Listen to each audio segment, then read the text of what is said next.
You are? Yeah, I can tell. How about Jeff? Is he fine too? No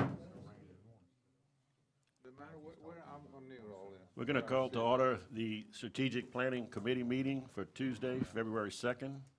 Bill, Huh? you're next to Doc there. So keep a good leash on you. No, you're right there, I'm sorry. Apologize, we're having a little musical chairs. Those new committee members are here. We'll get to all that in a minute and introduce these folks, these fine folks. First order of business, though, is our invocation and pledge. And tonight we're going to be led in prayer by Mr. Ken Dawson. So I'd ask everyone to please rise for that and remain standing for the pledge. Let's pray. Father, we thank you for all the blessings you bestowed upon us, all the gifts that you've given us. Father, those who are wise would depend on you, and we do so. We ask for your wisdom and guidance as we do the people business, for we take that obligation seriously. And Father, when we would like to perform at the level you will have us to be a blessing unto the people of Ascension Parish.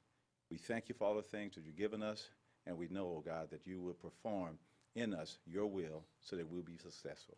In Jesus' name we pray. Amen. I pledge allegiance to the flag of the United States of America and to the republic for which it stands, one nation, under God, indivisible, with liberty and justice for all.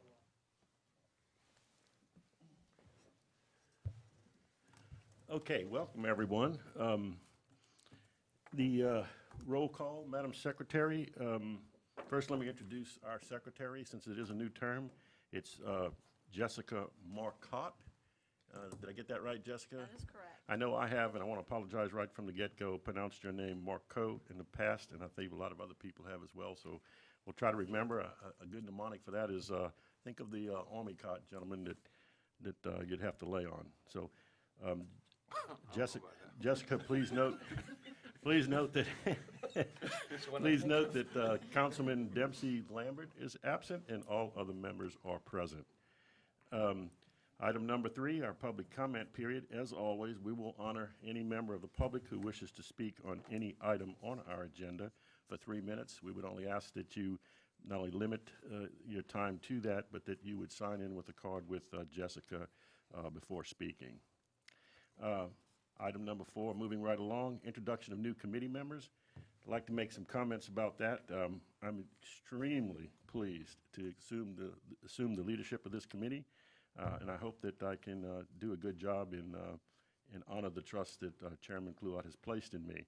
And I'm glad also that I was given Mr. Dempsey Lambert as a vice chairman. He, unfortunately, as we just said, is not here tonight.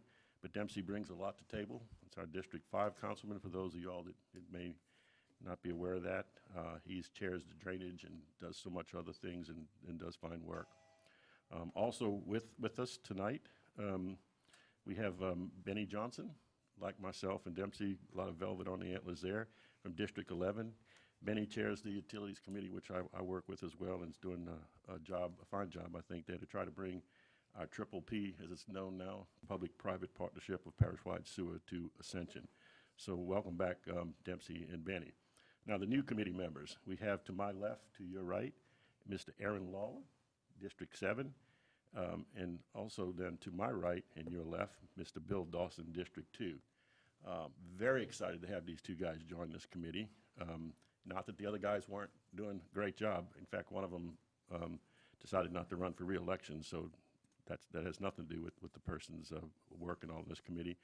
But I want everybody to know that I've been in contact with these guys since we were all seated, and that's only been a month ago, by either email or by text messaging and so forth, and they bring a lot of ideas. In fact, Bill, I'm going to start and put you on the spot right away. Mr. Dawson has already asked me as a chair, what is the purpose and what is the mission statement of this committee? I don't know, Bill, if that means you volunteering to define that or not, but it's really, obviously, we're having some levity here, but it's not a laughing matter. I have, for the last 4 years serving this committee, have asked that question more than once, and I do note, and I sent this to Mr. Dawson, in our bylaws for the full council, it's one of 2 committees, this one and the executive committee, that has no stated in writing mission statement. I would like to see that maybe somewhere down the line corrected. And so, Bill, if it's something you would want to work on with another committee member, and as long as we keep it underneath the quorum rules and all, we could probably fly on the radar and maybe get that done, and maybe one day this committee could pass a resolution to the full council that we would like, you know, whatever the product would look like, that to be our mission statement. So, Bill, is that something maybe you'd be interested in doing? I know this catches you by surprise, and of course, you have the option of saying no, sir. No, I accept that if Aaron will help me. I will. Okay. So it's not a formal committee, just in case everybody's looking to say, did he just establish a committee? No, we didn't vote on that or nothing. I've just asked 2 committee members, because one of them is particularly interested in, and I am too, in maybe rectifying that situation. I'd like to also say, since I talked about the credentials of Dempsey and Benny, both these individuals, while they've served a short time, I think have changed the dynamic, literally, in a very positive way of this council, because I've seen them now at 2 different council meetings and many other committee meetings, and welcome aboard, fellows. I think you all are doing a splendid job. Our next item of business, item number 5, would be the approval of minutes from the September 14th, 2015 meeting. I want to make a couple comments about that before I ask for a motion and vote. The first thing everyone notices is that this committee has not met in 3 months. I assure you that will change. We will meet monthly because I believe that there is something strategically worth planning, probably all the time, in here. That's not a slap at my predecessor or the leadership of this committee in any way, but we have a lot of irons in the fire, as you can see in those minutes, as they relate to both our next 2 items on the agenda, 6 and 7. I'm going to get to that in a minute. I'm going to ask to see if we can't reverse the order of that by a vote, by official vote. But it makes a little bit of a difficult situation on both Aaron and Bill, our 2 new members, because they weren't on the committee. But I've been told it's legitimate to have them involved in that vote. So I'll, at this point, ask for a motion to approve our minutes from September 14. I'll make that motion, Mr. Chairman. It's been moved by Mr. Johnson to approve the minutes. I will second that motion. Second by Mr. Lawler. Is there any discussion, any objections? Hearing none, minutes are approved. Having done so, I'll make another comment about that. This is again not picking. I've served on this for 4 years, and I haven't seen approval of minutes very often, if at all. Henceforth, we will always be approving minutes so that they can get out there on the internet and folks will be able to see them. That brings us as a good segue into items number 6 and 7, and I have already asked for the possibility to alter the order of those 2. I apologize for the way they are, but you really think about it, though, a discussion number 7, the parish road level of service data by our parish engineers, shouldn't be after, probably should preclude the deferred resolution, which originally came from planning and zoning, went up to the full council, and then was deferred to this committee to hire an outside consultant to do overall corridor traffic studies. So at this point, the chair would entertain a motion to move item number 7 to 6 and 6 to 7. I submit a motion to rearrange as requested. Okay, we have a motion to swap those 2 items. Do I hear a second? A second by Mr. Bill Dawson. Any discussion? Any objection? Motion carries. We will consider now number 7 as our next item of business, officially number 6. And it is as follows. This is a discussion, and I want to emphasize that as committee chair, I'm going to try to always make it clear when we're going to do something that's actionable for both the committee's benefit and the public versus something that's under discussion. So I do not consider this an actionable item tonight, although I'm in probably as much of a hurry as anyone to try to get some resolution in this area, because we all know what's going on right now with the situation in PNZ, with the, and I'm going to use the term in quotes, unbridled growth that seems to go on with approval of just about 100% of all subdivisions that come in front of us. Yet there is an ongoing discussion about whether or not the traffic and the drainage studies or impact studies are adequate and working the way they're supposed to, and so forth. So I do believe it's in the purview of this committee, and we have been working on this, by the way, when Kent was chairing and I was the vice chair in the last term, to see if we can't come up with some in-house recommendations, and that's how that would happen. This would be a recommendation when we get to that spot, and we do have it as an actionable item to the full council to maybe alter our land development code in whichever way, that would work out to be, to put some teeth into our rules and regs.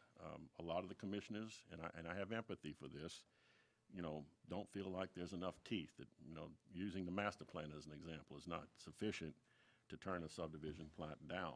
And there's a lot of discussion about if they're satisfying all the current,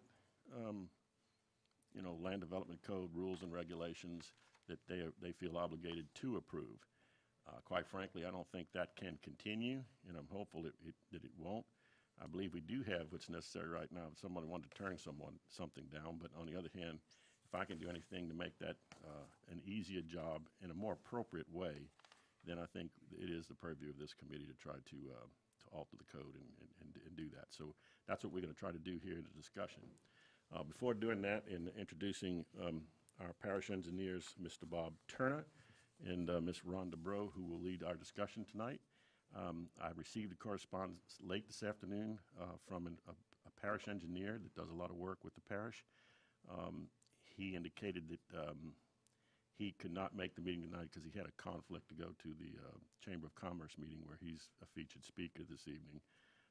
But I asked him to pen his thoughts, and he did so, and I hope he wouldn't mind, but I think it's a good introduction as to what our problems really are, because I think the gentleman has identified the same. And I'll keep names out of it, but he writes to me, Doc, the real problems are the planning officials in our parish have few updated tools, he writes, available to them, such as an outdated land use plan. I assume he's referring to the master plan there, and I'm not going to get into a discussion tonight whether we believe it's outdated or not. Certainly it's not being applied, but it could use, I think, a scrubbing. Number two, development ordinances. Number three, and this is all in the category of updating tools that I think this committee can help on. And we're actually talking about number three tonight, and that's critical growth and infrastructure data and needs, identification of the same, and changing the code to go along with those changes. And last but not least, he writes that we have unbalanced growth. I certainly feel that way. Up in the north part of the parish that I serve in Mr. Lawler, the Prairieville area, the 70769 zip code, we having explosive growth, and the traffic is particularly a nightmare there. And even though we're 23 feet above sea level, and you don't hear a whole lot out of me, and probably to a lesser extent out of Mr. Lawler, when we have our drainage meetings, all of a sudden we are starting to experience some flooding problems as too. And I think that's understandable. As we continue to grow and grow and grow, the water has to go somewhere. So unbalanced growth is an issue. The engineer further writes, all major roadway corridors, with the exception of I-10, currently operate at a level of service D or worse, in most cases F or worse. I think you're going to see in the data tonight that's not entirely true, that Ms. Bro and Mr. Turner is going to present, but nonetheless, we're rapidly getting there. And I had an old mentor of mine in college, college professor used to tell me, it's terrible, Doc, to be headed nowhere. It's worse to be headed nowhere fast. So I think what we need to do is try to get those roads that aren't yet to that F and E level, or even D, no further down the line, and see what we can do as we continue to grow, because that's inevitable, what we can do to mitigate these developments and not let things get worse. Also, he writes there's no impact fees, and I'm going to stop there. Many other things that I think are going to affect this committee. Everybody knows, however, that's not our main purview. We have a committee out there, an exploratory impact fee subcommittee, and I would just encourage that we bring that to resolution as soon as possible, because it'll make everybody's job easier. With that, then, we'll go right into the discussion of the parish road level of service data. Very pleased tonight to have our parish engineers, Mr. Bob Turner again and Ms. Rhonda Bro, to do this presentation for you. I'd like to both apologize to them and the committee for different reasons, to the engineers for it being sort of last minute, but the only defense I have, gentlemen and lady, is that I didn't even know I was chairman until late last week, and tried to put something together real quick. And as I said, this committee hadn't met for 3 months anyway, but I felt the need, don't even let 1 month go by. Let's see if we can move the ball forward just a little bit. That put a particular strains, that strains my committee, because there were handed out materials. That's somewhat, not always, I wouldn't call it typical, but it happens perhaps too often.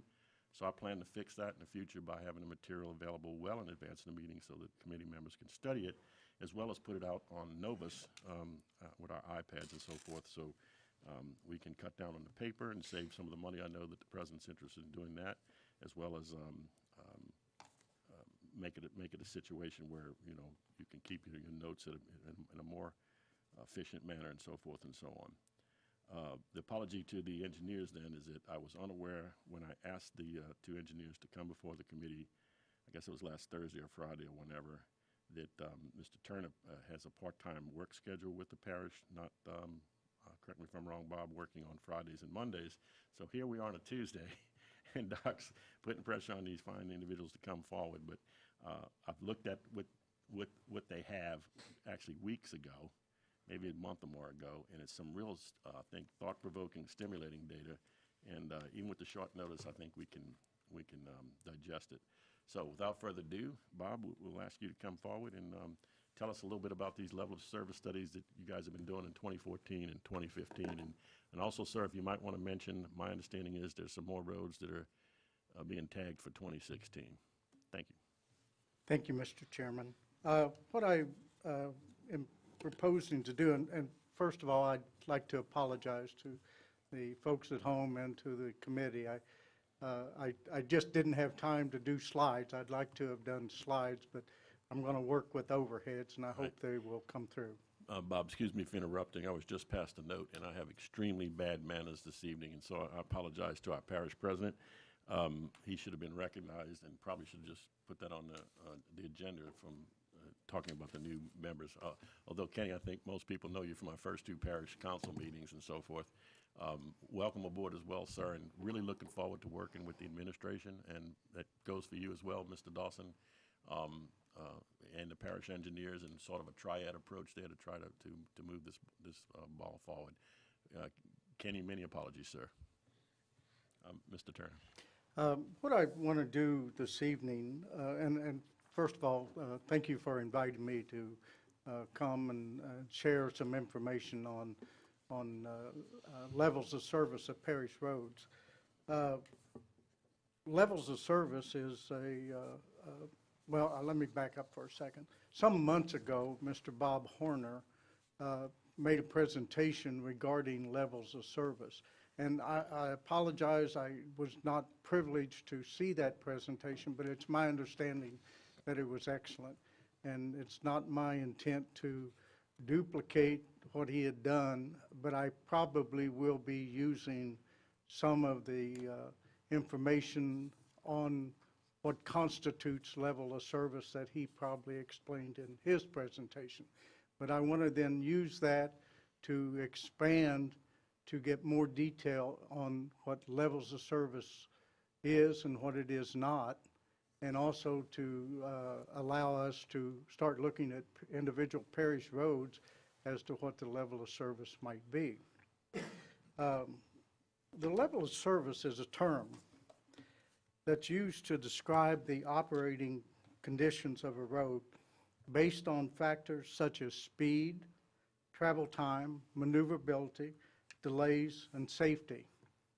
Levels of service is designated with a letter value, A through F.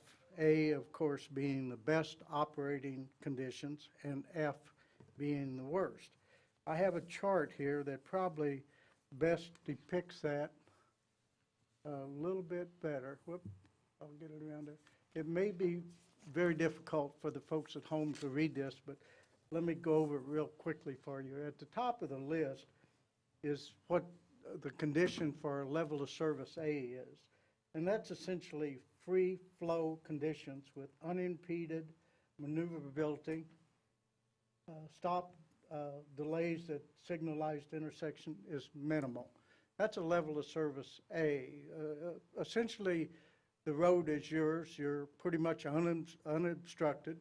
You can drive the speed limit without having to slow down or stop. Level of service B is reasonably unimpeded operations with slightly restricted maneuverability, and stop delays are not that bothersome. Again, it's a few more cars on the road. you don't have completely free flow. You have to pay attention to what's around you, but still yet you are able to travel at speed limit. Operation C, or level of service C, is a stable operation with somewhat more restrictions in making mid-block lane changes than level of service B. Motorists will experience appreciable tension while driving. That's a point at which you start becoming concerned about what's around you, what's in front of you, what's behind you, whether the car in front's going to turn left or the car that's facing you is going to turn left in front of you. You're starting to get some restrictions. Level of service D, you're approaching an unstable operation where small increases in volume produce substantial increases in delay and decreases in your speed.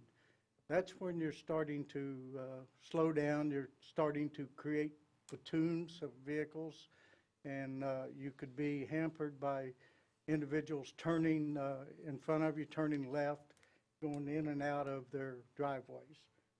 Level of service E, operations with significant intersection approach delays. You're starting to back up at intersections, and low average speed. Your speed's coming down. I might point out that in reality, level of service represents really three things. It represents the speed at which you're traveling, the volume of traffic that you have, and the condition of the road. Those three things dictate your level of service. And level of service is a measure of delay time. I heard coming over here tonight on the radio between the I-10 bridge and the split that there was a 25-minute delay time, and that was about right at 5:15 or so. So it's a peak hour, and it represents a delay time, and that's what levels of service does. Operation or level of service F is where operations are extremely low speed caused by intersection congestion, high delays, and adverse signal progression. That's a point at which you're stacked up at intersection. You're stopped, you're not moving. Clearly, if you're not moving, your speed is 0. As a result, your level of service is F. To calculate levels of service, it can be evaluated by volume to capacity ratio, a V over C ratio, volume to capacity, average speeds, and traffic volumes. The average speed and traffic volumes can be determined fairly easy with our traffic counts. We do traffic counts on parish roads, and from that, we can get the average speed. We can actually get the lowest speed and the highest speed, but you get the average speed along with the volume of traffic and the what's called the peak hour, which in most cases is in the afternoon, like 5:30 to 6:30. You have the majority of the people on the road coming home at that time. That's your peak hour, and that's what's used to determine your level of service. So when I tell you a level of service is C, then that's the lowest level of service you'll see on that road for that period of time. Earlier than that, it could be much higher, or later than that, it could be much higher.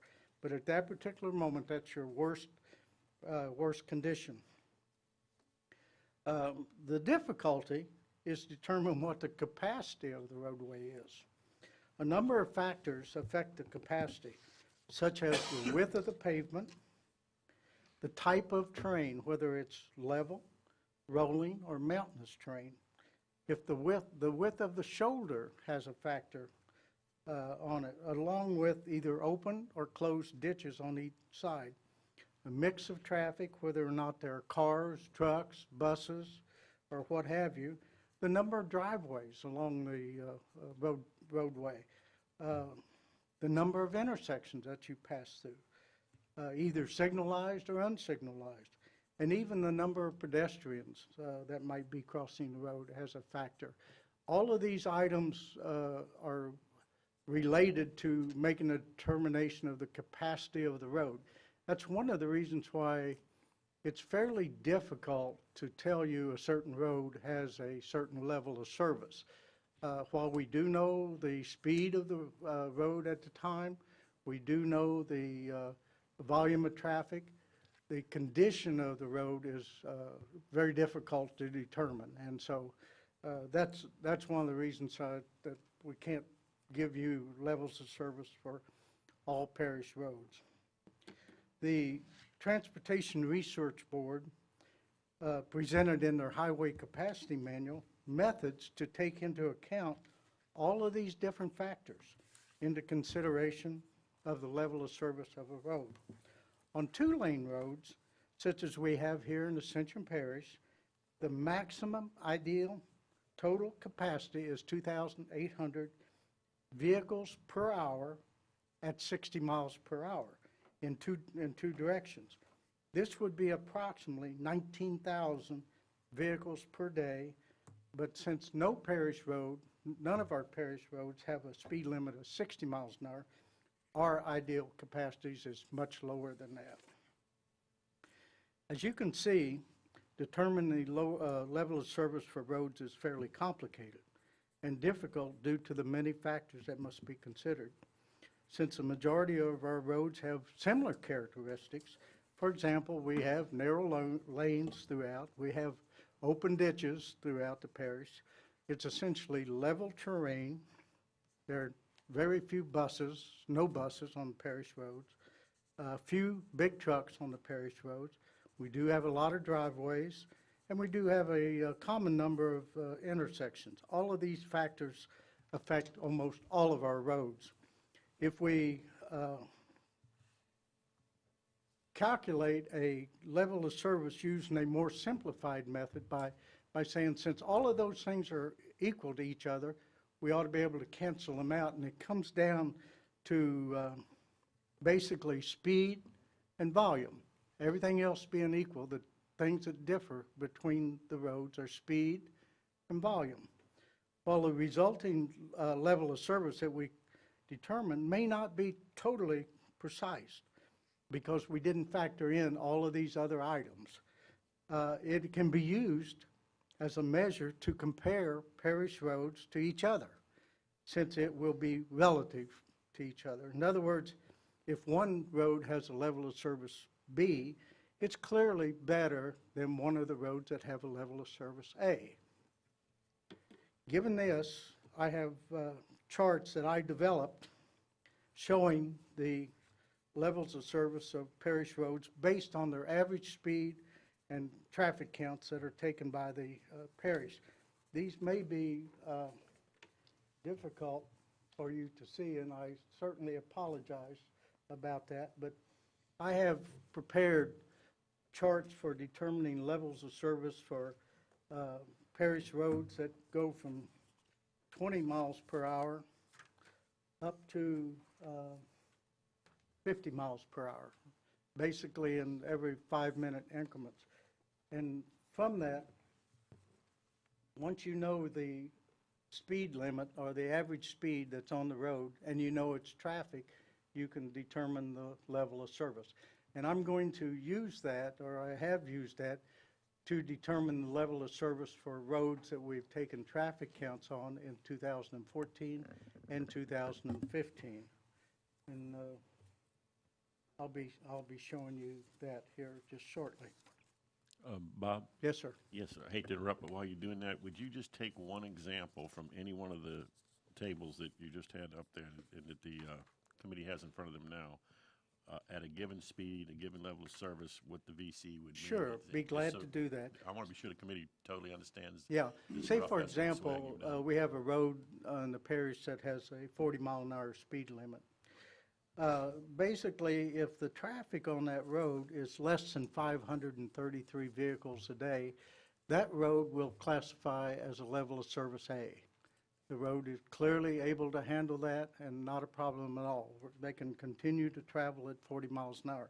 As you move on down, as the traffic goes up, for example, if it goes up to 1,952 vehicles per day, the level of service is a B. It's switched to a B. That's the point when you're starting to see, you recall back, we're starting to see, we don't get free flow anymore. We're starting to see a few more cars on the road and such as that. But it can handle 1,950 cars per day. Now, as you proceed on down, when it gets up to 3,914 cars per day, all of a sudden, we're at the bottom of level of C. That's where we were talking about previously, seeing some restriction to our movement. We have to pay attention to what's around us. Then as you go on down, if you get up to 6,000, a little over 6,800 cars per day, you went to a level of service D. And what's happened is that your speed limits at that level have slowed down from 40 miles an hour to about 30 miles per hour. So you're going a lot slower, and as a result, the capacity of the road has decreased. Again, there's a couple of ways that you can increase the level of service. One of them is increase your speed, which we can't do. And secondly is reduce your traffic, which we also can't do. So it comes down to determination and what we can do with capacity of the road. The final one, it goes to an F. Once it goes over 11,500 cars per day, you went into a level of F. And that's basically your stop-and-go traffic. Your delays are experienced based on the traffic slowly moving out. Your speeds are down to less than 30 miles per hour, and you're in a stack trying to get home in the evening generally. I've also attached. Mr. Turner? Yes. A committee member is asking, are you okay with us interrupting Oh, this question as absolutely. you go, rather than hold it to the end? Absolutely. I can assure you my presentation's not so canned that I can't handle that. I'd be glad Thank to you, answer Mr. any Turner, for question your you may have at indulgence. this point. So the chair will recognize Mr. Dawson. Thank you, Mr. Turner. What ADT, I presume that stands for average daily traffic? Yes, Is I that apologize correct? for that. Average daily traffic. And we All right. determine that by doing a traffic count for a 24-hour period of time at a minimum. And then you determine the volume of traffic that passes over the counter, the tube counter, during that 24-hour period of time. Now, it's worthwhile to do several days at a time so that you can average out what the average traffic is over, say, a period of 5 days. That's more accurate because you might have a little less traffic on Friday, for example, than you might have on Wednesday.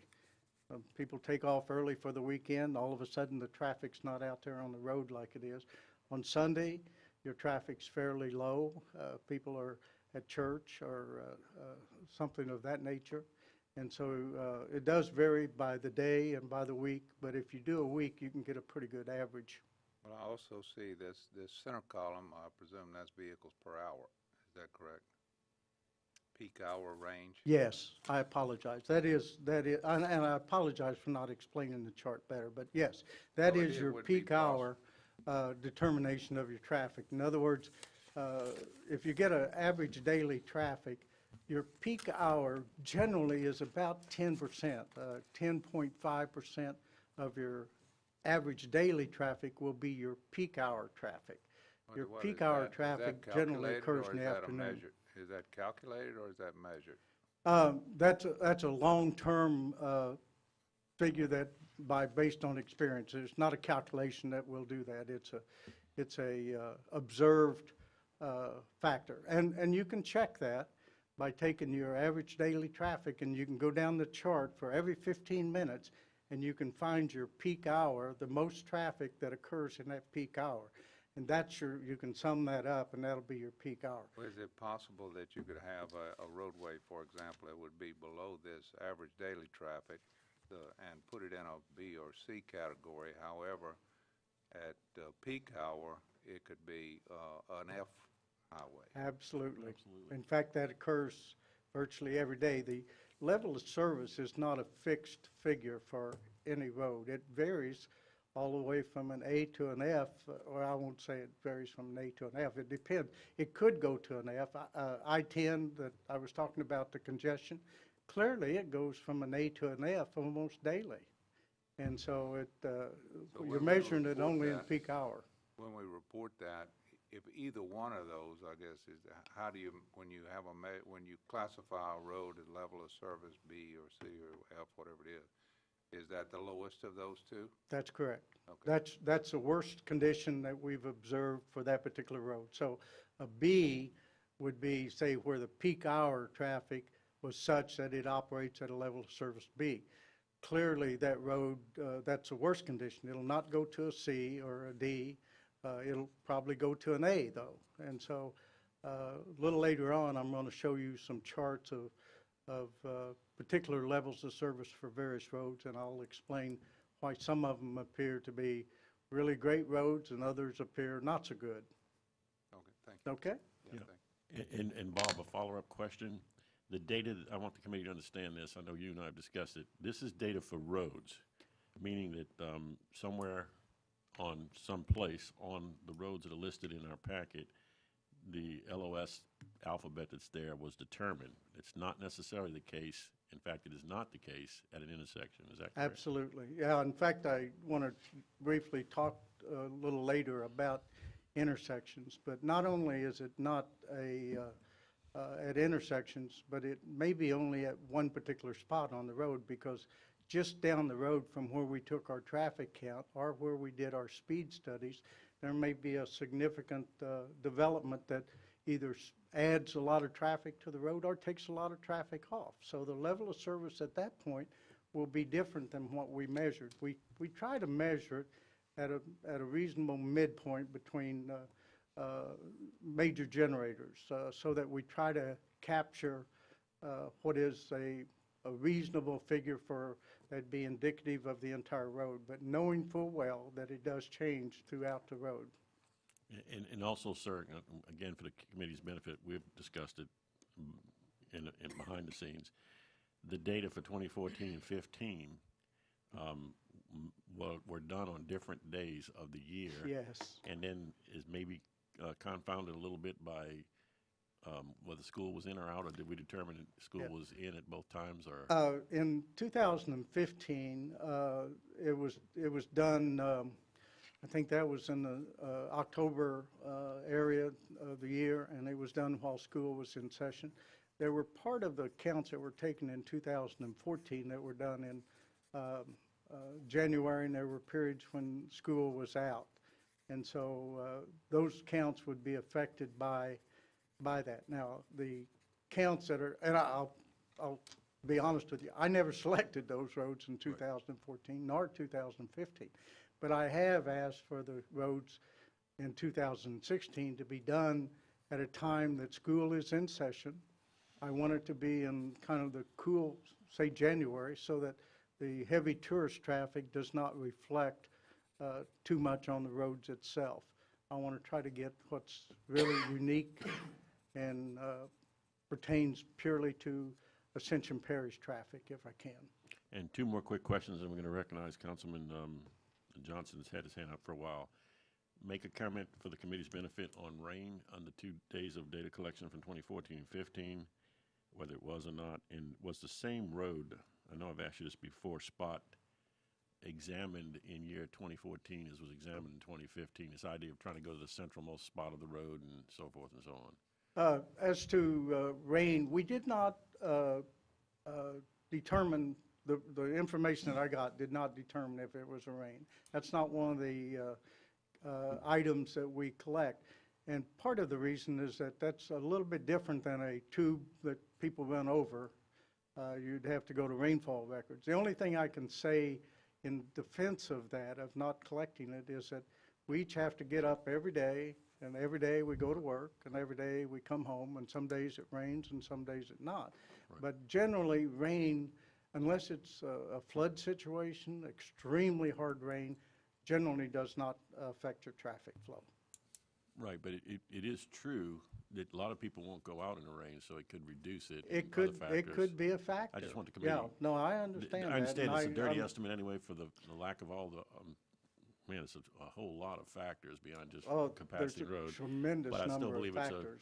it's a pretty good swag estimate. And then the road spot was the same, you're saying? Yes, I think the road spot was taken at the same location, so. And some roads we counted in 2014, we also counted them again in 2015. There are a few, not a lot, but there are a few. If you'll notice, as in your packet, you'll see the list of roads that we did. In some cases, you'll see duplication of those roads. Okay, Councilman Johnson. Thank you, Mr. Chairman. Mr. Bob, so what this committee's been working on for the last 5 or 6 months, whatever it is to try to come up with a determination of how we can, what effects a subdivision development would actually have on a roadway in order to hold the developer accountable for that. So basically what we're saying, and this is, if it was presented before, I've missed it, but we're basically taking a 1-hour snapshot of that road to determine what the grade of that road is. That's correct. And so the other 23 hours of the day doesn't come into play. That's correct. They will be better. They will indicate the road is better than what we did in the peak hour. But our problem, as I understand it, is that if I have a road that's classified a D or an F, I can't force a developer to improve it, to get it back to a D or an F, because there is no getting it better than that. I mean, they can only make it go back to what, in other words, if it comes back as a D or an F, that developer is not going to make any improvement to that road because they're only, it can't get any worse than that. And so if it's at that level of grade because of 1 hour worth of traffic, and they're not going to be held accountable to get it any better than that because it's failing at that grade, but yet the other 23 hours of the day, it's an A. Well, That, I really that's didn't. a hard pill to swallow, in my opinion, because we're basing it on one hour out of a 24-hour period. Sure, but it's a worst hour. In other words, it's indicative of the worst condition that road has. Now, I did not get into the aspects of development adding to that. However, I will tell you that you need to look at level of service as delay time. Clearly, any additional road adds, even though it's, say, an F or whatever, there's, what you're adding is additional delay. As I told you a little bit earlier, I-10, when I came over here, they talked about a 25-minute delay. Right. And so any additional traffic onto that would maybe make it 25 and a half minutes or whatever. But you increase the delay time as you increase traffic. During the other hours of the day, Oh, the other hours are probably fine. if we drop that level of service at all, we're not even looking at that, and so we're not doing anything to get it back. Let's say it's a B road and it's dropped to level C during the other 23 hours out of the day. We're not doing anything to get it back to that level B. Well, that goes back to what I told you, what we have control over. As engineers, we have control over capacity only, and we do that by additional lanes, add through lanes, such as that. But the thing that we can't control is the volume of traffic and the speed of the traffic. Those two things are dictated by the public out there that do that. I can't reduce the traffic on a road. However, since I look at the peak hour traffic, 1 hour before that peak hour or 1 hour after that peak hour traffic, the traffic is less. So that mere dropping of I'll say a natural dropping of the traffic increase the level of service. So you can go from, say, a level of service D at 5:30 in the afternoon. At 7, it can be easily a C or a B. And that kind of goes to my point. I agree with you. I guess the other part of it is so what, out of the information you've gathered so far, what is the longest period of time that we see delays on the roads that you've looked at? Well, I'd like to address that in my next chart that Okay. I bring We'll hold up, off on and that. we'll talk about the level of service that I've determined for 118 parish roads, Okay. and we can address that then. So another question in this is from what I saw of and what I understand of the information you presented with us, we basically start off at a 60-mile-per-hour road, and I guess the calculations that you've done on the other roads are a breakdown of just that. So That's correct, yes, So sir. if we've got a road that our speed limit on that road is 35, does it Does it take more to get it to a B or a C? In the sense of, or is it we using the same factors? Well, it's a volume over capacity is what determines your level of service. Volume of the road over the capacity, along with a set speed. So if your speed is 35 miles an hour, then the volume of traffic on the road divided by the capacity of the road gives you that level of service. And it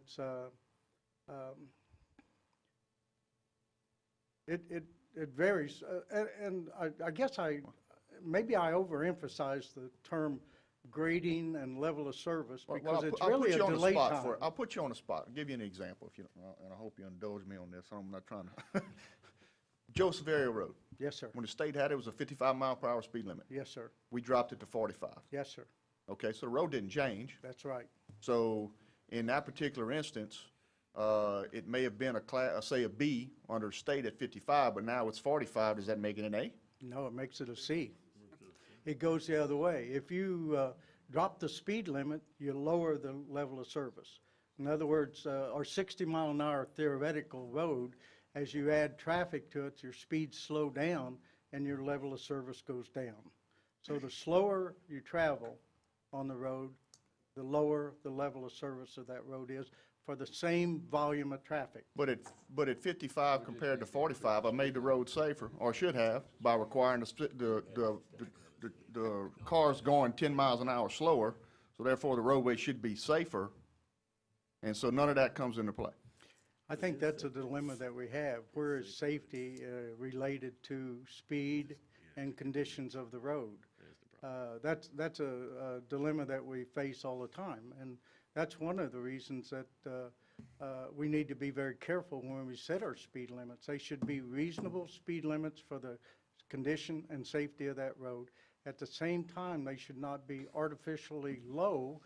For one reason is that people generally do not obey an orderly, slow speed. You can set 15 miles an hour, but if the road feels good to the person at 25, chances are they're going to be driving 25. And the reverse happens too. People will not go at a excessive speed unless they feel comfortable doing that. And so if you've got narrow roads, open ditches, a lot of intersections, people are not going to drive 60 miles an hour. They're going to slow down to make sure that they're aware of what's around them. If somebody pulls out in front of them, they can stop. So the speed, the comfort of the driver does a lot to determine the speed of the road. And maybe I'm thinking about this the wrong way, but to a certain extent, that seems to me we're kind of shooting ourselves in the foot in the fact that if I have a road, Joe Severio, that is, I've lowered the speed limit on it, and therefore have made it a little bit safer, but now I've also downgraded it as far as the grade schedule level that of service, the yes, sir. standards have put out there, and so that tells me our standards aren't necessarily. Well, I think there are many reasons why you might want to do that. For one thing, recognize that you're in an urbanized area. Maybe 50 or 55 is not appropriate for that location, in our opinion. Now, state roads have mandated speed limits that they have to abide by, and generally you'll see them at higher speeds. But once it becomes a parish road, we tend to look at it differently and probably would lean more towards safety unless, and it's very unlikely that a road that is congested with a level of service D or E or F, that we would go out there and raise the speed limit. I would not advocate that because obviously the drivers might not feel comfortable at that speed and it might not be safe. But there's no factor being brought into this formula to take into account the safety aspect of it, and so therefore we're starting off in a worse position as I see it, and maybe I'm wrong, Well, correct me if I'm wrong, because we've got lower speed limits. Yeah, I think I mean, that we've got a road that's out there, whether you can pick one in the parish, that we set the speed limit as you talked about, and I agree with you. We need to set them at a reasonable rate. We don't want anything, to get too outlandish with them on either end of the spectrum, but at the end of the day, we set them at what we believe to be safe for the local roads for people to travel because of the community that we're in and how those roads are utilized and people living along them and everything else. But when it comes to these grades and what we're looking at as far as the developments and the impacts and those kind of things, we're hurting ourselves. Well, in a way, you're correct. However, you know, a lot of things that we do that maybe people don't realize or think about that add to the safety aspect of the road. One of the things that I'm kind of proud of what I initiated when I came as Director of Public Works of the parish is edge striping on our roads. And I personally, I'm at the age now where it's a real benefit to me. But if you take the edge striping off, I'm going to drive a lot slower. But the road essentially is safe in both conditions. However, some roads are excessively narrow, Cannon Road being one of them, that have a lot of, or quite a few run off the road type accidents. If you run off the edge of the pavement, you're in the ditch. You don't have a shoulder at all to rely on. So there are a lot of factors that relate to both the speed of the road and the safety of the road. I certainly understand what you're talking about. I don't think there's a happy median. I think you've got to use judgment in all cases when you determine the speed of the road and the volume that it's carrying. Clearly, I would like, if I could wave my hand, I'd like to see that we could widen our pavements. We've got some very narrow pavements. If you can get to 24-foot wide on your pavements, you really got a lot safer. Now, the downside to that is people are going to feel comfortable about driving faster. So maybe your 30-mile-an-hour speed is not necessarily appropriate when you have done that. Maybe you might want to raise it a little bit. Now, generally, it's been my experience that, especially neighborhoods, we set a 25-mile-an-hour speed limit, and they'd like to see 15, and I don't blame them. But generally, that doesn't come into play because you don't have that sufficient amount of traffic to cause a real significant lower of your level of service. There is a lowering of the level of service, but it's not a significant factor because your traffic's not there. Have I confused you all? No. I didn't want to give you the whole load here, but I wanted to just give you a taste of how level of service affects the travel on the road, and also the fact that traffic volume is a big, big item. More traffic, the lower the level of service. So the way that engineers have to address that, we rely on capacity. We got to change the capacity of the road. We can do it by widening the road, adding turn lanes, adding additional lanes. We can, you know, I added capacity by putting edge stripes on the road. That added a little bit of capacity. And so a few things like that, good stop signs that you can see from a distance, even street signs that you can see. Can you imagine at night driving down the road and you're trying to find a certain street that you're not familiar with? You're going to drive about 10 miles an hour and try to read that street sign. If I can give you a good street sign that you can see from some reasonable distance that's reflective, you can drive down, see it, make your turn, and you haven't hampered anybody. Right. It all relates to the capacity of the road. And Bob, if the chair might. Go ahead. I'm finished. Thank you for now. If Benny would indulge me to interject, this is sort of a crazy analogy, but let's consider the German Autobahn. Yes, sir. Where they do hyper speeds. Yes. All these factors I took notes on. Correct me if I'm wrong. There's no intersections. Right. There's no buses and trucks and cars mixed. The traffic mix is Lamborghinis and Porsches. It's not a very narrow road. Right. It has no deep ditches on each side. It's over flat terrain. Right. And so it's a good way to understand it. You know, you can go fast. It's a perfect example. But we can't here, and I think we're more charged also with health, safety, and welfare, the key word safety, in setting that limit to start with. Wouldn't you agree? I would agree, absolutely. Right. Yes, sir. Okay, we're a little backed up. I believe Mr. Lawler was next, and then we'll have, when he yields, Mr. Dawson. Thank you. A couple questions. I'm trying to understand this correctly. This is very location-driven as far as where the stripes are put down. Is that? Where the stripes are put down? Yes. Yes, sir. There are studies that have been conducted across the United States as to when edge striping or center line striping I mean the traffic, the tubes. Count. Oh, I don't know I'm the proper sorry, term is. I okay, don't know what the okay. term is. Yes. Definitely not engineer. Okay, I appreciate that. I was off in another area there. But no, the location of the tubes, I assist the location, selecting the locations. And generally, I try to do those in an area that captures the majority of the traffic. I don't want to get it right next to an intersection, because you'll have maybe higher volumes there. And you don't want it out where there's not many houses, because you might have lower volume there. So you pick a area that is best determined to be more average of the traffic on that road.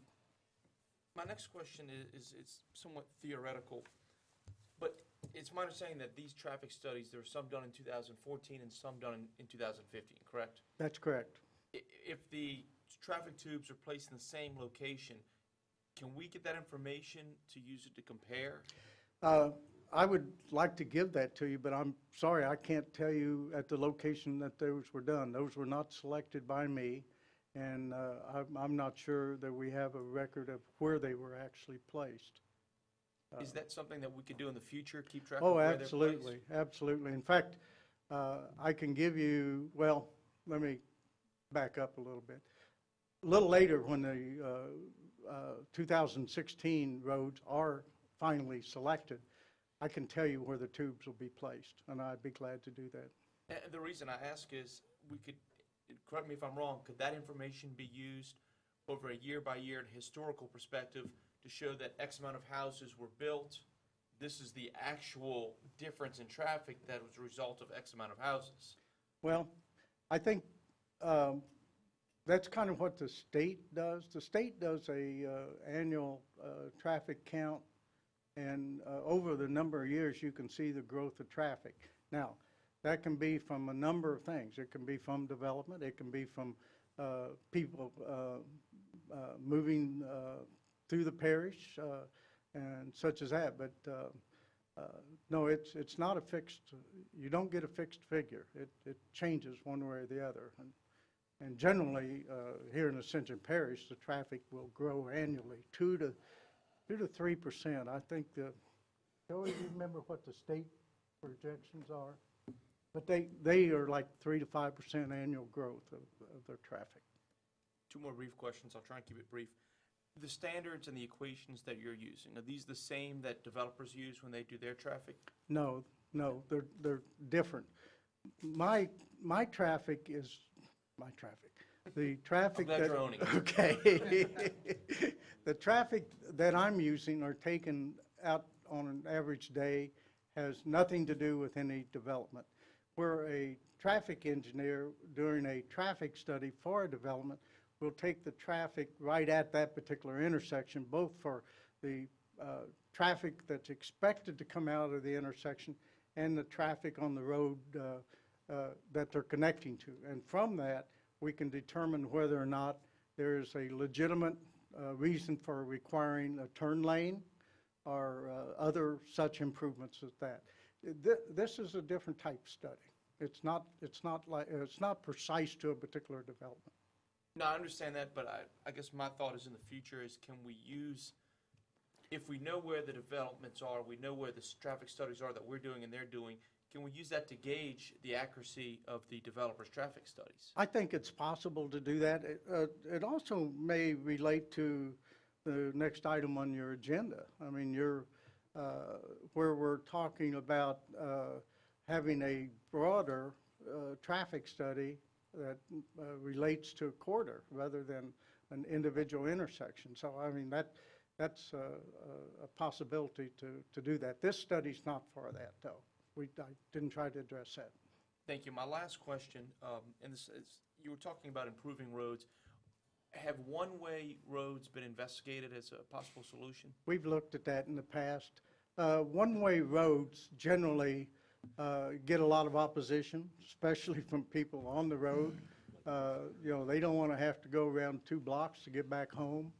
But we've looked at them. One-way roads are okay as, I think Jackie Bowman, when she was here looked at one-way roads. And I think it's reasonable convention that if you have a road that's one-way, you need a pair of road the other way. So you end up with two one-way roads in opposite directions so that you can complete the traffic circle, if you will. I'm not particularly thrilled at one-way roads because of usually the opposition of the neighbors on it. They like full access. Thank you. Mr. Dawson. Thank you. A couple of questions, Mr. Turner. I'm looking at the first page of your handout, and see if I'm interpreting this correctly. You know, I guess this was the fourth paragraph down. The Transportation Research Board talks about the factors to determine capacity and level of service, but I don't see speed limit in that calculation. It's in there. It's part of the calculation of determining volume to capacity. You get delay times, which relates to speed time. It's not Rhonda asked me about that too. It's not clear that it sets out a speed limit. What it does talk about and what you end up with is a delay time. Slower the speeds, the more your delay. That's what I'm trying to get to is that what we've done in relation to what Councilman Johnson brought up, we've substituted speed limit for all these other factors. Yes, sir. Now, when I look at these factors, what it looks to me like they're trying to do is to outline what the speed capacity is of the road versus what the government speed limit is. That's true, Okay. Mr. Dawson. So That's pretty much true. We've modified this, Ascension Parish, and I understand you did this in the interest of being, of saving time. But we've substituted this capacity speed for the actually published speed, and in some cases, as Councilman Johnson said, we've made ourselves look worse than what we may really be. So is there anything, you know, what if we said we'd like to use all these factors rather than use just this simplified formula? Well, if we did, there's probably 20 factors, and each road would have to be analyzed for every one of those factors. And the downside is that maybe a month I can do one road. That's just you personally, right? Well, our traffic engineer, you can hire a traffic engineer to do it, but they're still going to do it according to the traffic manual. And it's going to take them quite a while to identify and factor in everything related to that particular road. What I did was, and I admit, I did a broad brush. I said, okay, we're a lot alike. And so I eliminated the need to study every road with every factor and said that they're all the same. And so the difference is speed and traffic. And of course, that assumes that the speed limit is based on all these factors, Yes. which I don't know whether it is Well, or it's not. I think it goes back to the comfort of the driver. Well, there you go. Can I interject? I'm pretty sure, and I'd like Mr. Bob to double check this, he didn't use speed limit, he used average speed. So not the limit that's posted, but the speed that we checked, that they were actually traveling, which is Yeah. based on their comfort, not based on what's posted. But when I look at these tables, well, I see speed limit based. So where is that different? So capacity is, you know, I see that number comes strictly from the speed limit. Well, I use those interchangeably. When I actually did the calculation, I used the average speed of the traffic on the road. There's three different major speeds on a road. One of them might be the speed limit. The other is the average speed. And the third one might be the 85th percentile speed. The 85th percentile speed is utilized by engineers to set the speed limit. And so if we determine that 85% of the people on this road drive at 40 miles an hour or less, then 40 miles an hour would be the speed limit. Now, it may be that that's a 41 mile per hour, but we'll set the speed limit on the nearest 5 miles. So We are don't, these we don't tables like- use odds I numbers. don't know, I'm sorry. I thought you were finished. I am.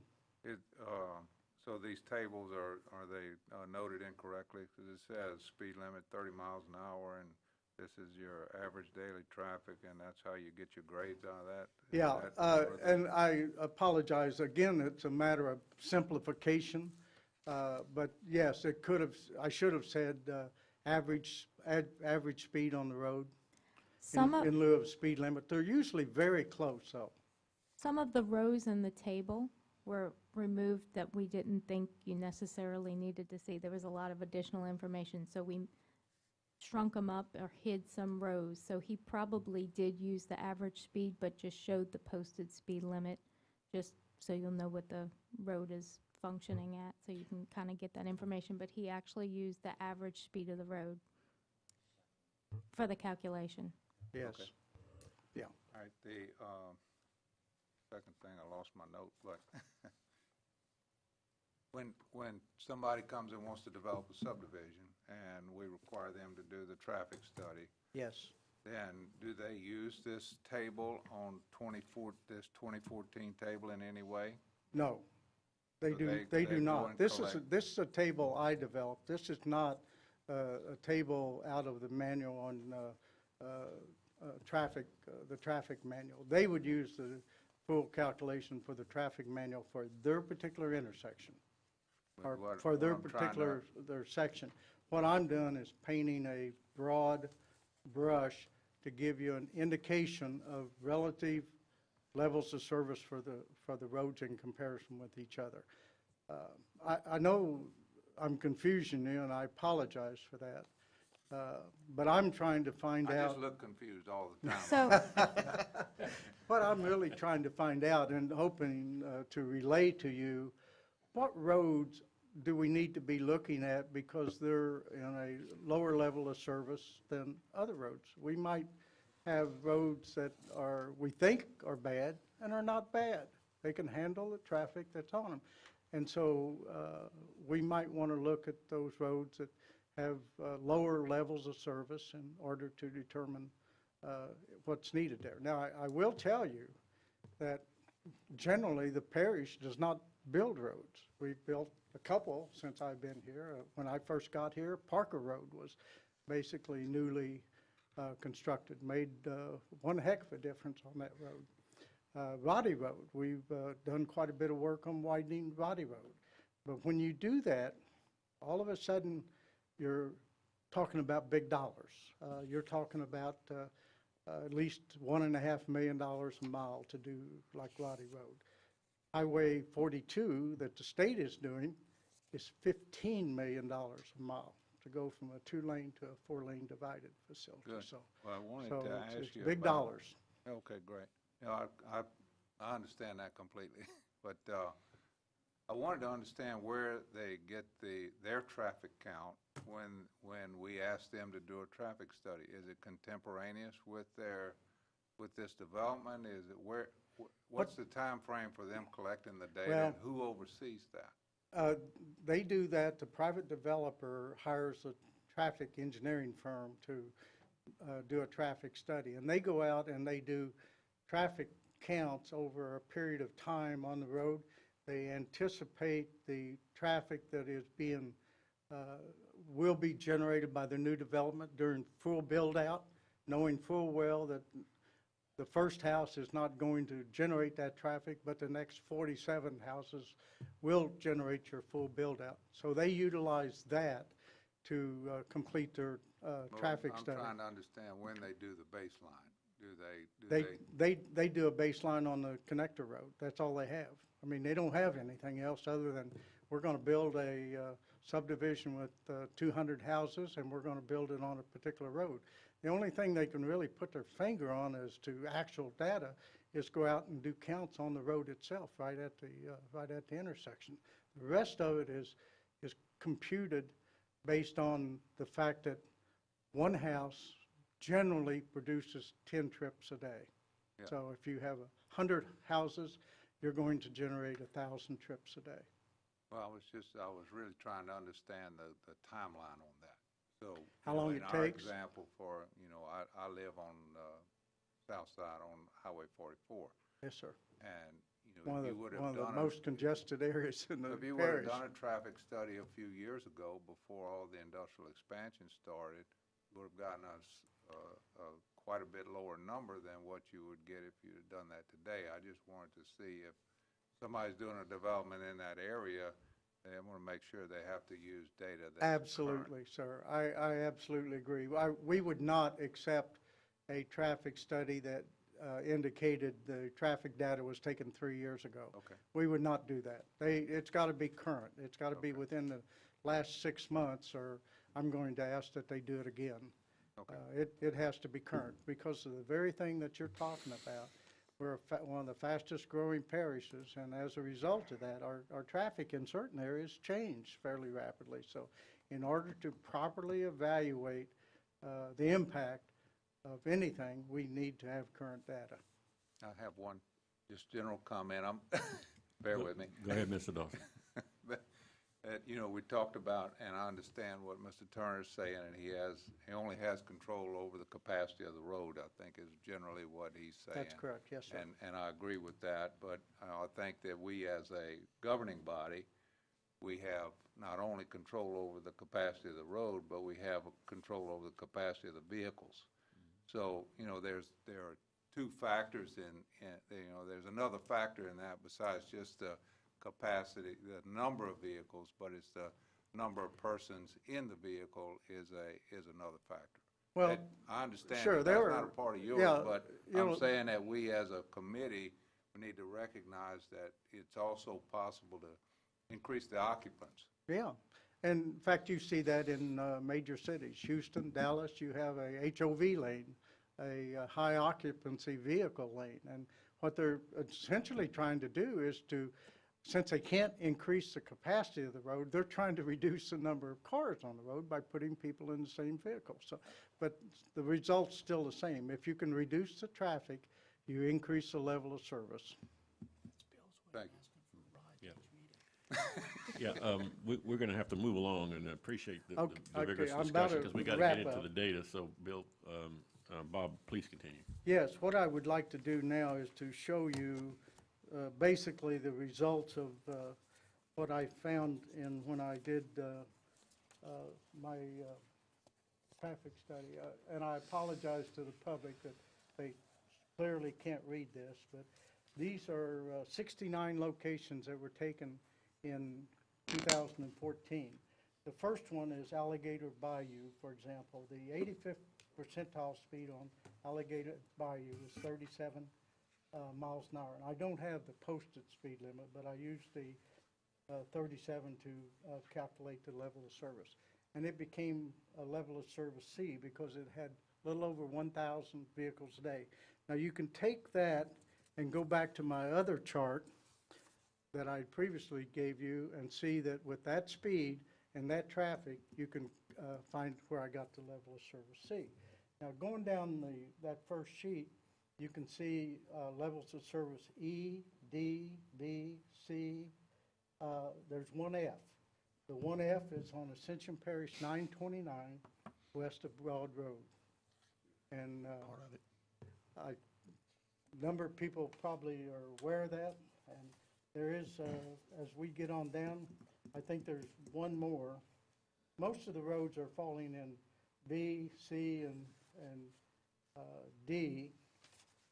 I don't have many A's at all that were done in, there's one or two A's at all, but I have a couple of F's, one of the F's being on Duplessis Road East and also Roddy Road South.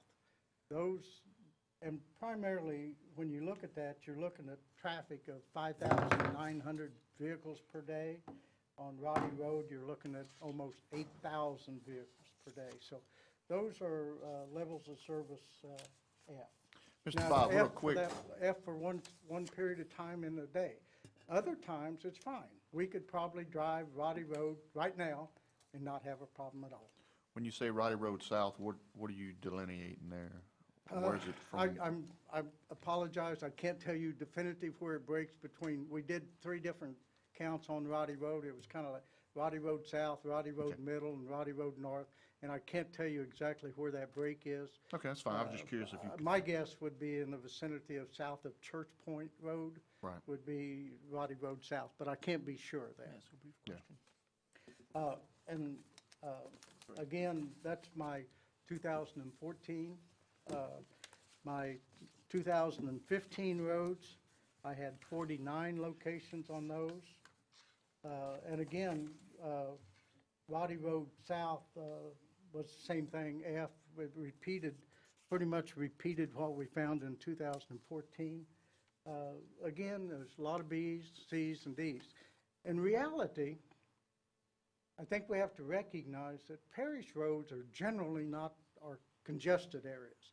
Our congested areas are state roads.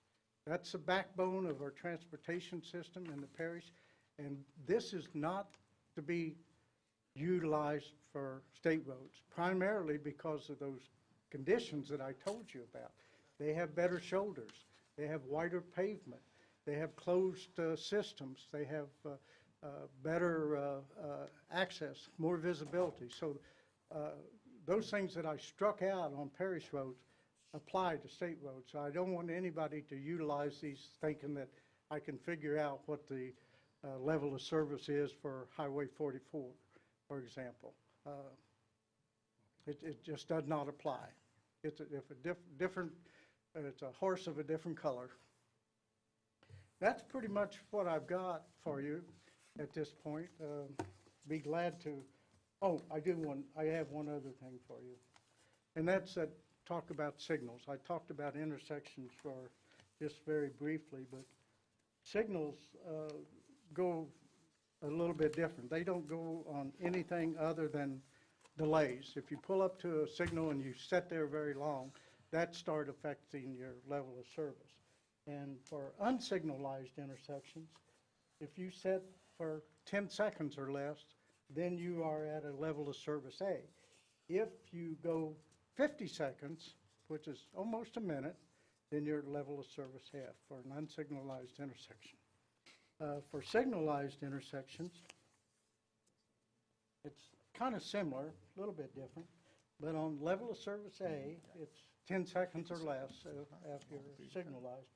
However, it goes down to 80 seconds or more is a level of service F. So people are more patient, or the level of service for signalized intersections is lower than unsignalized. And I think it's a matter of the patience of the people. If you see a red light, you'll sit there and know that I'm going to get a green. I know I'm going to get a green. But if you're at an unsignalized intersection, you don't have that confidence that you're going to get an access. So it's a little bit different based on that. Hang on, Benny. Councilman Long. Yes, brief question. We were talking about the grades before, A through F. I had a brief moment of thinking, oh, F is the only bad one. That's probably not correct. If we're talking about grades, what is the minimum that we should be aspiring to? Well, I think each location makes that determination. I don't do that. I will tell you that it's fairly common for roads across the country to be D and sometimes E. I won't say they're acceptable, but I will tell you that there are several that are in that range. Okay, thank you. Councilman Johnson. Mr. Bob, how realistic is it to say that I pull up to a four-way intersection, and if I wait 10 seconds, I'm an A, but I'm going to wait another 40 seconds, and I'm an F? No, what you're doing, you pull up to this intersection, there's 16 cars in front of you that's already sitting there. And so it takes you we went from, according to what you said, I mean, I'm not trying to be confrontational, but 50 seconds. If I sit for more than 50 seconds, I'm an F. I mean, Yes, that sir. could be me pulling up behind another car, 4 cars get to the four-way stop sign at the same time, and the guys in front of me are sitting there going, you go first, no, you go first. And you have that thing going on for 30 seconds or so before somebody feels confident before going out there, and I just went to an F. Well, and if you think about it, you did. I mean, it's a delay time, And so when you But pull that's up- not that long a period of time. I mean, a minute is not that long a period of time. You said at a intersection more than a minute, and you'll think it's a lifetime. It's a long time. And there are intersections, and Mr. Dawson may be very familiar with one, is Loosemore Road onto LA 44. I You're agree. lucky to get out of there in 4, 5, 6 minutes. It's just difficult. I agree, that period of time, that's a significant issue, no doubt about that, but I mean, 40 seconds, I mean, if you're in a rush, it's one thing, but I mean, just normal driving down the road, 40 seconds doesn't seem like that long period of time to me. I will say this, in comments to what Aaron brought up earlier about one-way streets, and me and Mr. Bob's had this conversation before, we have talked about that in the past, and where you get into my personal disagreement on is where we're not like a downtown where you can go in and you do the one road one way, another road the next.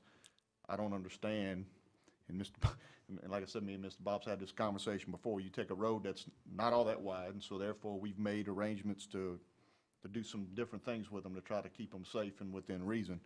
Road on either side of it goes both ways, and it may be state highways, but yet the study or the people that make that determination say, well, if you do one road one way, then somewhere right next to it's got to be a road going the opposite direction.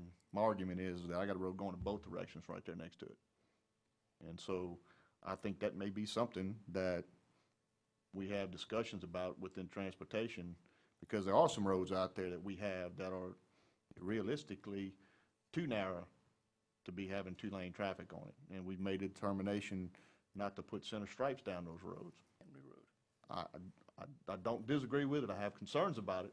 But at the end of the day, if we made that determination, should we realistically, and through streets, you can't cut off, obviously you can't cut off a dead-end road, but there are some through streets that we might ought to start looking at for safety reasons, turning them into some one-way streets. And that'd be some lively discussions, I'm sure. But it's one of those things to consider, in my opinion, as we go down here and try to make this, because to me, moving traffic is ultimately what we're after, but it's also moving traffic safely.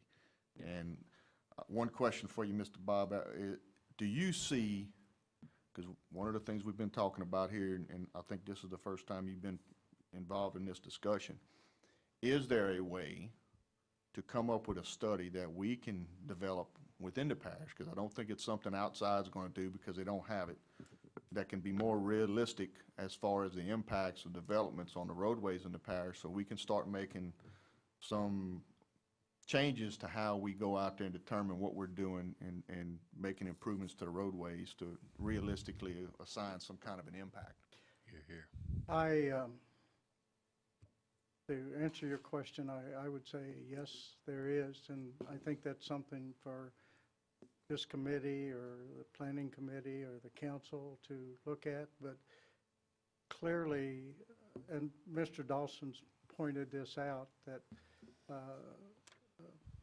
44 needs to be studied through its entirety and not just on an individual location. And how we do that is, I think, up to the council.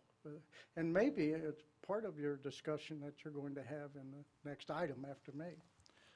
Well, and you made a point a little while ago, and it's one of the biggest things that I think we face from a standpoint of view of frustration, is a majority of the roads in the parish we have little to no control over because they're state highways.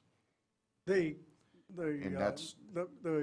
major roads, the major transportation carriers in the parish are state roads. Yeah, and those are the ones that are mostly clogged up, and those are the ones that, we have issues with trying to move traffic on those roads. I mean, there are some parish roads that we have that are major arteries, major through thoroughfares, Roddy Road being one of them, for an example. But at the end of the day, majority of our roadways that are causing us issues are state highways. Yes, that's correct. Now, I would point out to you that we have a limited budget, $6-7 million or so that we utilize for primarily maintenance of our roads, overlays such as that, not much improvements. But where we get our most bang for the buck is when we start improving at intersections. by eliminating the backup on intersections, by adding a turn lane at a reasonable price, maybe 250,000 instead of 1.5 million, we can significantly improve the carrying capacity of that intersection. And I think that if you will look, we have done that over the past several years at a number of intersections that where parish roads intersect state roads. We've added turn lanes and paid for those out of our maintenance budget, but it's made a significant difference. And so that's, in my mind, you get your most bang for your buck by improving your intersections. President Matassa. Councilman, myself and Mr. Dawson went to a meeting of the coastal parishes today, and they had at least 10 parishes there, and they all, Councilman Johnson had that same problem of state road intersections. And it's not just our problem, it's all over the state. And of course, the big picture is how do you pay for it? But I wanted to ask you, Mr. Bob, Rowdy Road South at that intersection is an F. If you put that roundabout there, that would tremendously. I appreciate you bringing that up. I didn't mention that, but it's amazing what a roundabout can do to the capacity of the road. As an example, we had a development that went in the vicinity of Highway 30 and Highway 73. That particular intersection, the 7330 intersection, is a level of service F for a good part of the day. However, if we construct a roundabout at that location, it raises the level of service of that intersection to an A. That's how much difference that it makes. And if you think about it, the state built a roundabout at 42 and 431. If you will recall, the congestion that occurred at that intersection in the past was significant. We backed up traffic on 42 leaving the parish, and today it functions very well. So a roundabout is a significant improvement. The downside is it cost about $4 million. So that's the downside of it, but it makes a heck of an improvement in the capacity of the road. Okay, so to sort of conclude the discussion before we go to the next item this evening, and I'd like to thank you, Bob, for all this information you've given us. It's a lot. We got a lot of thinking to do, obviously. This is, I want to remind the committee, what Bob said, level of service data for roads and not intersections. And That's correct. I think yes, we now realize the gravity of having both. So my summary question would be, is the parish collecting data at intersections? Should sir. we? No. Can we also do that inside? And if so, can that- we interact it with the road data? That's a Because more, the next item, we're going to, yeah, that's a more complicated item. For example, you have to count the traffic on every leg of an intersection, right. including dividing out right turn lane traffic from left turn lane traffic. So it's And then you have insurmountable to- with existing expertise. We'd have to hire more people Yeah. if we're going to do it inside. Please don't ask me to do it, I'll put Okay. it that way. Well, I know you're only going to be here for 6 months unless That's we can right, talk you yes, out of sir. it. Going back to my alma mater state, Missouri. But I mean, it's complex. And I think is we were, complex. you know, nothing against Mr. Horner, but he was sort of like saying if we just do a threshold level of service on a road and put it in the LDC, everything's going to be fine, but clearly it's not. We need corridor level studies interacting with what you have here, and whether it's dirty or not, we had other factors or not, and so forth. I think, and that's where we're going to segue. The real decisions are going to become, can we do it in-house? Can we get enough of the council members are willing to spend the money to get the expertise or added expertise? I'm not saying we don't have it, to do that, or do we go outside as the P&Z has asked the full council and they've deferred to us our next item? I think there's Mr. one. Matassa, would you want to make any comments or on, you know, how we might proceed as a committee? I mean, I don't want to just keep discussing this. I'm a guy that would like to bring it to some No, I resolution. understand, Doc. I have talked with CPEC and Mr. Dawson did also about arranging a meeting with them to discuss besides zoning, roads, and everything else. And they've done a study for us in the city of Gonzales that was very well. And if we get this, when we do get this meeting lined up, we will invites you, Councilman, to it. And that, so I'd like to see something like that and suggestions by this company on how to move forward.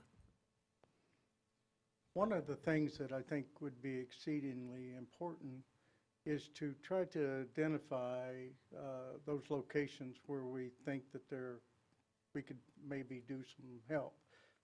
That doesn't require a tremendous amount of study. It's basically observation of the operation of the intersection. And then from that, if you were to select a few of them to do more in-depth study, then you might be able to determine what improvement would be necessary and feasible for you to make it a particular intersection, which would raise the level of service.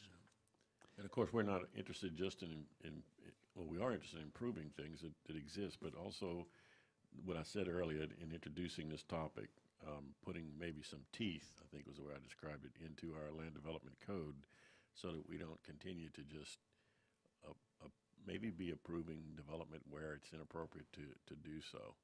I think that should be an ultimate goal. But obviously, this is extremely complex. It is. And we'll have to decide. And on that. expensive. Mr. Johnson. Mr. Bob, in lieu of what we're fixing to talk about here, you mentioned that this is not intersection, the numbers that we currently have, but at the end of the day, you also said that our bottlenecks are at our intersections. That's correct, yes, sir. So if we take some of the roads that we have here and prioritize those roads and come up with an intersection design, whether one could be a roundabout, one could be through lanes with a left turn lane as well as a right turn lane that's a constant run out, no stop, merge into traffic, that we could do at all of our intersections, basically a cookie cutter type of design. I mean, you'd have to go through and do some modifications depending on the type of intersection, but at the end of the day, could we do that without any kind of major study? I mean, we've got the numbers here that say this is where our traffic problems are, these roads are Fs and so forth and so on. That along with some personal knowledge within DPW and so forth and so on, I think we could target probably for 3 or 4 years intersections that would expend the amount of money that we could possibly muster without having to go out and pay anybody to do any kind of study and improve some traffic flow in some areas. Yeah, I certainly understand what you're saying, and that is something that, as an engineer, there would be a great challenge, a welcome challenge. However, in cases like that, you really don't have staff available to devote the time necessary to do that. That's generally where you hire a consultant to do that.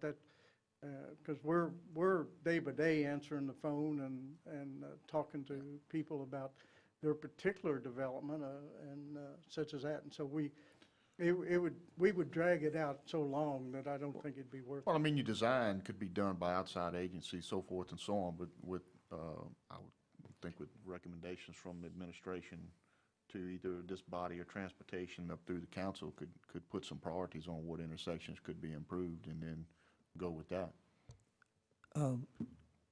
May I interject? Yeah, Mr. President. Mr. Turner's given me, I don't know, 10 or 12 that I'm having a meeting with the delegation Thursday about what they can do to help, move traffic in the parish. That don't mean they're gonna write us a check, but also, Mr. Turner, do you know about a study that was done about a loop around Ascension Parish a few years back? I'd seen quite a bit in the past about a loop that would connect to Livingston Parish and across the Sunshine Bridge and such as that, but I haven't seen anything in great detail. First call out, when we did the Hassan sales tax, that was a study that was done to look at how the intersections need to be treated. Okay, those intersection treatment, unfortunately, were a lot of treatment had to be done in state roads, which were somewhat of a reason why it didn't go forward. Ben Laurie, who was the engineer at the time, looked at that treatment of those intersections to create kind of an inner loop around Ascension Parish. So you did not have to move. Yell at me about the mic. If you didn't, okay. if you didn't have to go into the interior part of Gonzales or Ascension Parish, you had an opportunity to move around. My suggestion, and I was just talking to President Matas about it, would be to pull that information up again, because a lot of work went into developing that. Let's revisit that data and then see how we can use current information to augment what we have, and I think that we will be able to make a significant jump. As Mr. Turner says that we don't have a lot of people here now because we're busy with just doing the normal day-to-day activities. It would possibly, we have to review it with Mr. Matas and his administration to see what else that we need. But I do think a good start would be to pull that work that was done, because a lot went into it several years ago. Okay, and this will be the final question, because we do need to move on. People need to go home tonight to their families. Mr. Lawler. What type of interaction do you have with the schools, the school boards? Because a lot of the traffic that we have, Yes, we, Parker Road, Henry Road, you know it well. yeah, we recently, Joey Turo and I recently met with, what's his name? Chad Lynch of the school, and we brought that question up, that very question about the congestion of parents is picking up children at school and basically blocking the road. And I have to tell you, Chad is very interested in that. He is addressing that.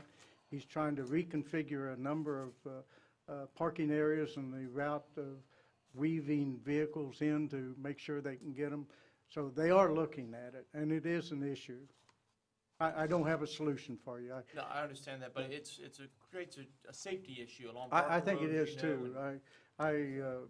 On Parker Road, not too long ago, I got behind the line of cars that were waiting to go in, and I saw somebody way up the road waving me around, and I drove probably 1/8 of a mile down the wrong lane to go around all the cars that were waiting to turn left. It made me very uncomfortable. And so I was clearly looking for a solution to that. I just didn't think that, because the lines were going to be a long time, because every child, you know, they stop, open the door, put the child in, go out the gate, another car pulls up. So if you're out there and there's 50 cars in front of you, you're going to sit there a long time. So I want to find a way, or wanted to find a way, to basically get the cars off the road and into the parking lot. And Chad's looking at that. Number of schools that are being designed now, the schools are sitting further back, and he's really looking at it. So I'm impressed with what they're doing. Thank you. But I do see the problem. Okay, so the chair has lied again. I said it was the last question, but Mr. Dawson's got his hand up like Arnold Harshack over there, and it'd be terrible if I didn't recognize him. Thank you, Mr. Mr. Chairman. Just real quick, Councilman, Lawyer said something that was pretty interesting, and that is dealing with the issue with schools and how we work with them. Well, at 929 in Parker, there was a roundabout that was initially being designed to kind of move that traffic forward before the school was even built there. So the goal was to plan ahead before there was more congestion to be able to do it. That was funded by safety dollars from the state, because it was determined that it could be a safety issue. Now, unfortunately, because of some overruns in project costs on Highway 42, we actually had to take some of those safety dollars and move them toward finishing the necessary items to get 42 accomplished. But there's still some safety dollars that possibly are still there to be utilized. So just to let you know that we're trying to think ahead about what's going to come and place infrastructure, for traffic to keep traffic moving, that will better benefit, particular areas. So that's something we need to continue to think about and work with our state delegation, also DOTD, to pull more safety dollars into those type of projects. Okay, very fine, and I thank everyone for the vigorous and very informative discussion. We'll move now to item number 7, which is a resolution to hire a outside consultant to study our overall corridor traffic problems we're having. A little bit of a history before I open up the floor for discussion. This came to us, as everyone probably knows, from the Planning and Zoning Commission, and as you can see in your packet, there is a signed resolution by the then chairman, Mr. Jackie Callender of PNZ. It, of course, went directly to, as we all know, the full council. My read that night is that I believe we had maybe a motion that wasn't even second before a substitute came forward to defer the item to this committee, strategic planning, which I interpret as there wasn't a whole lot of vigor then to go ahead and spend the dollars to go ahead and do that. And that's the reason, by the way, that I switched item 6 and 7 to be sure that this committee had enough information to aid in making that decision.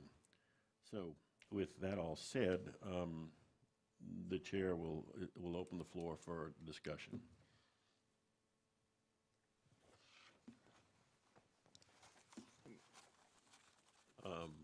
President Matassa. I just wanted to say, I do believe we need to do a study, but what I would like to get our people to look at the studies that we have on the cabinet, on the shelf right now, and see what level we need to bring in to the study, not duplicating what we already have. I can't tell you that right now, but I do believe we need to move forward with the study, but I would like the administration to look at what we have on the shelf right now to get together on that with a company to do a study. Okay, very fine.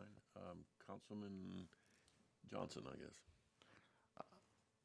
I guess we don't know the extent of it. I mean, I've seen and read through the resolution as to what, maybe a redundant question, but to what end?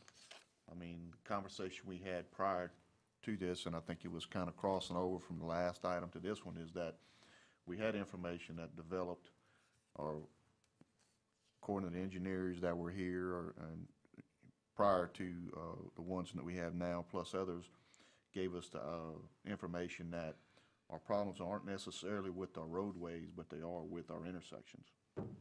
And while the lanes for change tax that Mr. Dawson alluded to failed, I don't think it changes the matter of exactly what that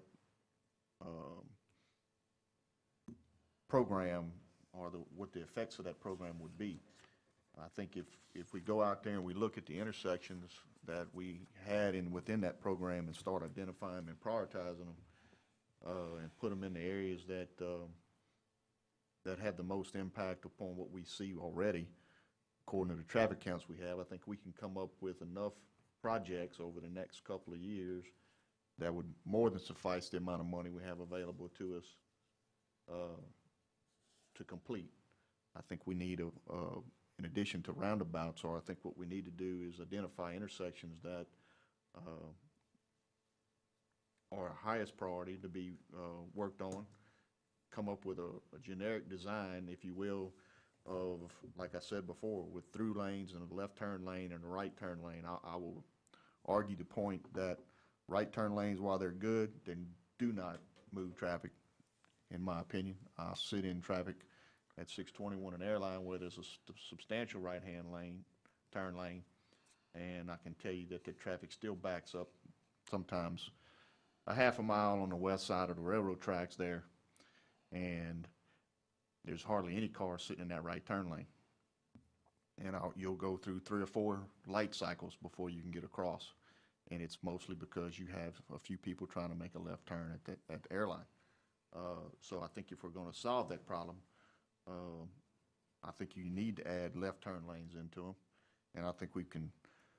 I've been several places, and we've got a couple of in the parish. I don't think they're well marked, but we've got a couple of right turn lanes in this parish that are basically non-stop right turn lanes, where you go through the intersection without stopping and you merge into traffic, similar to what you do on the interstate type things. I've seen it in other locations, and it works. We just got to get used to them. We got to utilize them for what they are. So if we come up with some where roundabouts won't work, those type of intersection designs, or I think, you have to put them at that particular point. But as far as what you would do from having the type of design that's there, it's pretty simple. So I mean, I'm not opposed to a study, but I would like to know to what end. And at the end of the day, I think we have enough we have the capacity within ourselves to identify and prioritize available intersections to make changes to, and just use that money we would currently pay for a study to go out and fix some of the problems we currently have and get more done. For right now, maybe later on, come up with a study, but as of right now, I think, like I said, I think we can do with a pretty good job on what we got. And look forward to any other discussion on that. Mr. Dawson. Thank you. Well, I agree with Councilman Johnson that, we could probably go out there and point at, each one of us could probably point all 10 fingers at some place that needs to be improvement. The thing that I think we're missing, as far as I can see this, is a priority for which one do we start. And obviously, there's not an unlimited amount of funds available. There's, so there'll have to be decisions made about, do we do this intersection or do we do this intersection? So what, I would like to see I would like to see a priority established to where if we had X amount of dollars available for this, these would be the top 5 or the top 10 that we would do, and that would be based on, what kind of effect are you going to get if you put a roundabout or if you put a right turn lane. So we would, the priority would be established based on the benefit that you're going to receive for the dollars that you spend. So, again, I think that we can do a lot of, we can go and point out a lot of them, but, to me, the issue is that we don't have an infinite supply of money available, funds available for this, so we have to target it at the places that I think will give us the most benefit. So I would support that. Secondly, in what I see in the resolution, in addition to the corridor studies, there's some statements in here that ask for, what effect that future development that's already approved will have on the current system that we have. For example, here's how much traffic is estimated to be added with subdivisions already approved, and then how much could be estimated traffic would be possible with future developments based upon the remaining land available, which I've always felt like that was an important part of maybe not necessarily the traffic part of this, but about the overall planning, is that at some point in time we have to make a decision about where future development or if future development will be available within the parish. And to me, this is one of the objective type things that we can look at, is based on development already approved, where is the future development possible and how much of that's possible and what effect does that have on the current road system that we have. And again, I'm going to talk about, alternative, and I don't know whether this is a part of this study or not, but, I would like for us to consider some type of multiple occupant, mass occupant, whatever you want to call this, mass transit. So if we're spending $4 million on a roundabout, what if we spent some amount of money on a bus system, a nice bus system, or some type of mass transit system? What benefit do we receive out of that versus $4 million on a roundabout? I'm not saying that's the recommendation, but I would like to see some out-of-the-box thinking, if you will, in addition to that. Thank you. Thank you, Bill. Mr. Lawler. Yes. The concern that I have with another study is I don't want to look completely towards the future without concern for our current residents. I want to plan ahead, but we have residents in this parish that have lived here for a long time, that have traffic problems, and if we start developing in areas because we're planning on growth in the future, I don't want to ignore the people that we already have in the parish. And I'd like to make sure that we focus on the people that we have here, and when we have the funds, then we can look ahead and help develop in areas where we're going to plan for growth. And part of that is we need to know where we're going to grow, but maybe we need to pull back on the reins a little bit to allow us to take care of the people that currently live within the parish. And I do, Councilman Dawson, I love your idea about whether it's a high occupancy vehicles, something of that sort, even to the extent of finding a common parking area, and the parish should look into busing people to and from work.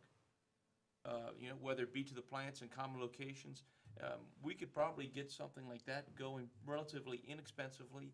It could be cost efficient, especially when gas prices eventually go up. People won't want to drive their pickup trucks to work. If we can provide them a cost efficient solution to that, it's going to help our roads also. So that's something I think we really need to explore. Thank you, Mr. Lawler. President Matassa. Councilman Aaron, I've talked to one of the industrial plants this week. In fact, they did 3 different studies on everything you just said about off-site parking, multiple people in the vehicle, and busing and all of that stuff. And almost everything didn't really help at all, but he's going to give me those, when I meet with him, he's going to give me those 3 studies. So I will get y'all a copy of that to look at. And that was, just one of the chemical plants off of Highway 30. Okay, Mr. Dawson, did you have something? I think that also what President Matassa was alluding to, I think there's a lot of information in that Lanes for Change thing that I think that if we revisit it, I think we'll be, pretty happy about what it contains. Because one thing it did look at was it also prioritized what needed to be done.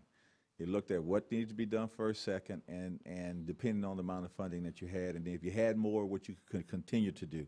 So I think that all of these items are good to look at. In fact, the MPO looked at bringing busing from Livingston to Baton Rouge to prevent a lot of cars from going into that, and we know the issues of people trying to get on I-10 heading toward Baton Rouge and Ascension Parish. So if we can, we can visit all of that, but I think that this committee would benefit from getting that information, and we have to dig it out and kind of revive it. But I think it'd be something that would be a very good start as we move forward. Okay, having heard from Benny and Bill and Aaron and both members, President Matassa and Mr. Dawson and the administration, and I'll just say I concur with pretty much everything said. The chair does detect a general reluctance, I guess, to recommend an outside study at this time, but it is on our table, and so we have to do something. So one possibility, and it's just a suggestion, I will entertain a motion that we would defer a decision on the P&Z resolution to a future date, in which case anyone willing to make that motion could state how long, or if it is the pleasure of this committee, we could outright kill the resolution tonight. So, and before doing that, I see some other hands. If there's any further discussion, the chair is willing to entertain that as well. Mr. Matassa. Chairman, if you would like I was talking about all these studies on the shelf, if you give us a little time, Right. we can get with Mr. Bob and other engineers that we have in-house and put together something and come back to you. Fair enough. Mr. Dawson, Well, that was exactly what I was going to recommend, or if you took a motion, is to have the you should be administration. president. You said it's exactly what you'd recommend. Maybe you should run for president. No, I don't want that. It's time for levity, folks. It's late in the evening, and I don't think Kenny would appreciate it either. I was shocked. I apologize for the interruption. The other Dawson. Well, I was going to recommend that we ask the administration if they could come back and present to us at our next meeting the Lanes for Change, a presentation on that, along with any other information that you might have that's pertinent on that, and then we would take up consideration of this resolution after we had more data. Okay, Mr. Matassa, is that too short of a time? I think frame, that or do might you be need a little longer short. to Our engineers are pretty busy, but we can talk about it, and I'll get back to y'all on a time. Can we kind of? Yeah, Mr. Dawson, if you want to make it in a motion and give it using Robert's rules, the deferment should always have a time frame anyway. If you want to say 60 days or whatever, we can ask the time frame up, or 90 days, or. That would be better. If 60 days. If I may, Hang on, Chair recognizes Mr. Johnson. would it benefit us to have or ask for some representative from planning and zoning and maybe to come to the next meeting and we can have a little bit further discussion? We can do all these. As far as their resolution, and that Right. way, that would give a little bit more time. You know. I think we could do all these things. I think frankly, the committee is sort of fortunate or blessed, whatever the proper word is, that the full council did not, in their deferment to us, give us a time frame. As chair, I wouldn't like to just make that open-ended, but again, the risk of being redundant, if anybody wants to make a motion and put a time frame on it, then we can hash that out, maybe go longer, shorter, whatever. I'll make a motion that next month, we defer this for 30 days and invite for discussion with the Planning and Zoning Commission representatives. And then, beyond that, give the administration 60 days? 60 days to come back before we actually make a decision on. So the motion would really be for 60 days? Yes. Is that your motion, Yes. Mr. Johnson? Yeah. Yes. Anybody second that? I'll second that. Is that enough time? Okay, hang on a minute. We have a motion that's been made for 60 days deferment back to this committee for further discussion, and seconded. Now we can have discussion. I'm just checking with them if there's enough time, and I got the The yes. question, Mr. Batassa, Mr. Lawler wants to know, is that 60 days? Yes, I Okay would with think you? that would be appropriate. Okay. Any other, it's been moved again and seconded that we defer for 60 days. Any further discussion? Any objection? Motion carries. Wow, that's our last item for agenda, so the chair will entertain a motion for adjournment. So moved. It's been moved that we adjourn by Second. Mr. Lawler, second by Mr. Johnson. We are adjourned.